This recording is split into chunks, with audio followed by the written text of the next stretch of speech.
मेरा ही नहीं बल्कि देश के सभी जवानों का है। जब एक फौजी अपनी छुट्टी खत्म करके वापस ड्यूटी पे जाता है तब उसे घर की बहुत याद आती है। एक नन्ही सी बिटिया की आंखों के आंसू, पत्नी की तरसती हुई आंखें, माँ की खाली झोली। इसीलिए हम जैसे संत का सम्मान करते हैं ऐसे भारतीय सैनिक का सम्मान करते हैं कि कई कई महीनों तक वो अपने परिवार के वियोग में रहकर हमारे राष्ट्र की सेवा के लिए शरीर सुख की परवाह न करके, चाहे घोर बर्फबारी में लगा दिया जाए उसको, चाहे गोलीबारी में लगा दिया जाए, चाहे जहाँ लगा, मान लो बर्फ वर्षा जहाँ हो रही है, जहाँ निरंतर बर्फ गिर रही, जहाँ हम खड़े नहीं हो सकते, वहाँ उसकी ड्यूटी लगी।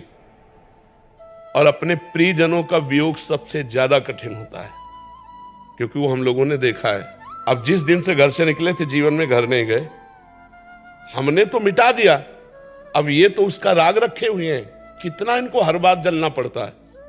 मान लो हमने तो एक निपटा दिया कि हम भगवान के मार्ग के पथिक, हमें मिलना ही नहीं, अब क्या हो रहा हमें मतलब नहीं, लेकिन इनको तो मतलब है ना। और राष्ट्र के लिए ये अपने जीवन को पता नहीं दोबारा में आके बच्ची को गले लगा पाएंगे कि नहीं, कोई भरोसा है। अब कहाँ ड्यूटी लगा दी जाए और कहाँ से गोली आ जाए।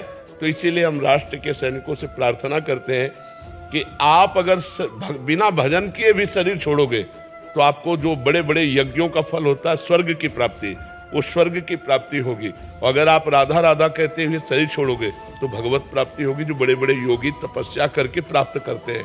बस आपको राष्ट्र सेवा के लिए आपको अपने मोह का बलिदान देना होगा, आपको सहना होगा कि हम तिरंगे के लिए अपनी बेटी, अपनी पत्नी, अपने माता पिता सबको त्याग करके तिरंगे की रक्षा के लिए अपने जान अर्पित करते हैं। अगर बची जान तो उनके लिए है, नहीं तो तिरंगे को अर्पित करते हैं। सबसे ज्यादा भारत में सम्माननीय अगर कोई है तो त्यागी और वैरागी संत या सैनिक, हम दो को देखते हैं। मान लो आप बहुत बड़े पद में हो तो आपके साथ व्यवस्था